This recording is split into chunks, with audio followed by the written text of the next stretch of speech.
एक बार की बात है, भगवान बुद्ध अपने दो शिष्यों के साथ यात्रा पर निकले थे।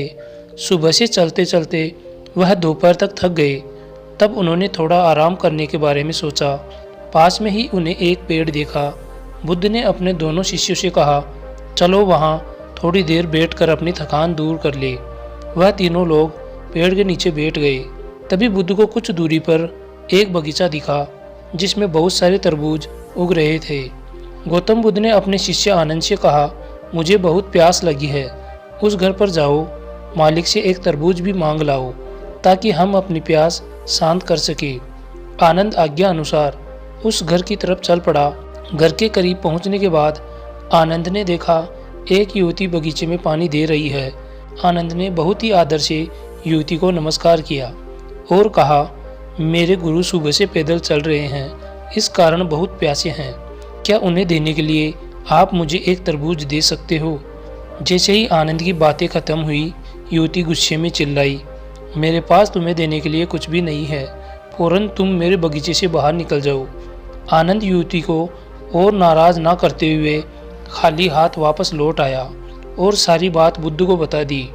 बुद्ध बस मुस्कुरा दिए और अपने दूसरे शिष्य से बोले, कश्यप जाओ, तुम तरबूज मांग कर लाओ। कश्यप के मन में संदेह था कि क्या वह युवती उसे तरबूज देगी। फिर भी उसका कर्तव्य था कि वह अपने गुरु की आज्ञा का पालन करे, इसलिए वह घर की तरफ जाने लगा। जब युवती की नज़र इस सन्यासी पर पड़ी तब युवती के चेहरे पर मुस्कान खिल गई। वह युवती भी समझ नहीं पाई कि उसके चेहरे पर यह मुस्कान क्यों है। वह युवती कश्यप के पास गई, उनके पैरों में झुककर नमस्कार किया और उनसे पूछा, आप कौन हैं? कश्यप ने अपना परिचय दिया, साथ ही उसके पास आने का कारण भी बताया। युवती ने उन्हें आदरपूर्वक बगीचे ले गई। फिर बगीचे से बड़ी सावधानी पूर्वक चुनकर एक तरबूज तोड़कर लाई और उनसे बोली, आदरणीय संत, यह इस बगीचे का सबसे अच्छा तरबूज है, कृपया इसे भेंट समझकर स्वीकार करें। कश्यप भी युवती के इस व्यवहार से काफ़ी हैरान था। कश्यप आभार व्यक्त करते हुए वहाँ से लौटने लगा। आनंद ने देखा कि कश्यप एक बड़ा तरबूज लेकर लौट रहा है। यह देखकर आनंद को बड़ी हैरानी हुई, लेकिन बुद्ध के चेहरे पर शांति के भाव थे। दोनों शिष्य बुद्ध से कुछ पूछे इससे पहले बुद्ध ने कहा, चलो मैं आपको एक कहानी सुनाता हूँ। बहुत पहले दो साधु एक यात्रा पर थे। वह दोनों काफ़ी अच्छे दोस्त भी थे। गर्म दिन और तेज धूप में वह सुबह से चल रहे थे, जिससे वह प्यास और थकान से भर गए थे। तभी अचानक उनकी नज़र सड़क के किनारे मरी हुई बिल्ली पर पड़ गई। उस बिल्ली के शव से तेज बदबू आ रही थी। पहला साधु अपने नाक पर हाथ रखते हुए वहाँ से तेजी से भागा, लेकिन दूसरा साधु बिल्ली के पास गया, उसके लिए प्रार्थना करने लगा, आप बौद्ध धर्म की शरण में जाए, आपको ज्ञान की प्राप्ति हो, दोबारा आपका जन्म किसी बेहतर जगह हो। प्रार्थना समाप्त करके साधु ने अच्छे से एक गड्ढा खोदा और बिल्ली को दफनाकर आगे बढ़ गया। आखिरकार एक दिन बिल्ली का इंसान के रूप में जन्म हुआ।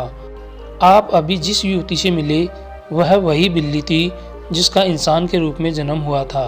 आनंद, आप पिछले जन्म में वह पहले साधु थे जो बिल्ली से दूर भाग गया था। कश्यप, आप दूसरे साधु थे जिन्होंने बिल्ली को आशीर्वाद दिया था, उसके लिए दया भाव दिखाया था। इसलिए जब आज युवती ने कश्यप को देखा तो उसे अपने आप खुशी महसूस हुई, जबकि आनंद ने बिल्ली के प्रति घृणा दिखाई थी। इसलिए आनंद को देखते ही उसे गुस्सा आ गया। कश्यप को वह बिना मांगे तरबूज भेंट करना चाहती है और आनंद के अनुरोध के बाद भी इनकार करना चाहती थी। इस कहानी को सुनने के बाद दोनों शिष्यों ने जाना कि हमें सभी प्राणियों के लिए मन में दया भाव रखना चाहिए, सबको एक तरह का सम्मान देना चाहिए, क्योंकि हम दूसरों के लिए जो दया और प्यार दिखाते हैं या जो नफरत और क्रूरता दिखाते हैं वह लौटकर एक न एक दिन हमारे पास ज़रूर आता है। दोनों शिष्यों को एक कहानी को सुनने के बाद महान सीख प्राप्त हुआ। इसके बाद वह बुद्ध के साथ यात्रा पर आगे बढ़ गए।